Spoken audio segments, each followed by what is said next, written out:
ഇന്ത്യക്കാരെ സംബന്ധിച്ച് മാതൃഭൂമി, മാതൃഭാഷ, ഭാരത് മാത എന്നിങ്ങനെ എല്ലായ്പ്പോഴും പരാമർശിക്കാറുണ്ട്, എഴുതാറുണ്ട്. അതുപോലെ തന്നെ കത്തോലിക്ക സഭയ്ക്ക് മാതാവ് കഴിഞ്ഞിട്ടേ മറ്റെന്തുള്ളൂ. സൃഷ്ടിതാവായാലും ക്രിസ്തു ആയാലും മാതാവിന് ശേഷമേ വരുള്ളൂ. എന്നാൽ യഹൂദനെ സംബന്ധിച്ചിടത്തോളം ഇതിനെല്ലാം എതിരായിട്ടാണ് അവർ വിശേഷിപ്പിക്കുന്നത്. പൃഥുകുടുംബം, പൃഥുഗോത്രം, പൃഥുദേശം അല്ലെങ്കിൽ ഹോംലാൻഡ്, ഫാദർലാൻഡ്, പൃഥുനഗരം, പൃഥുപാരമ്പര്യം എന്നിങ്ങനെ പൃഥുസ്വത്ത് എന്നിങ്ങനെ എല്ലാം പൃഥു ഇല്ല. അതായത് പിതാവിൽ നിന്ന് തുടങ്ങി പിതാവിൽ ചേരുന്ന ഒരവസ്ഥ.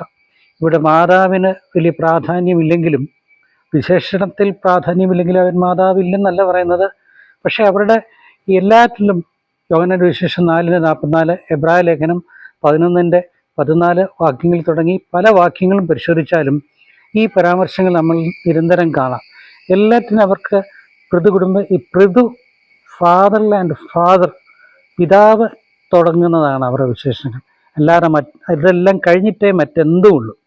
ഇത് വ്യത്യാസം മനസ്സിലാക്കാൻ ഞാൻ പറഞ്ഞതേ ഉള്ളൂ. നിങ്ങൾ വചനം പരിശോധിക്കുക. അതുകൊണ്ട് മാതാവ് വേണ്ടെന്നല്ല, മാതാവും സഹോദരങ്ങളും സഹോദരിമാരൊക്കെ ഭൂമിയിലെ ജീവിതത്തിൽ വേണം.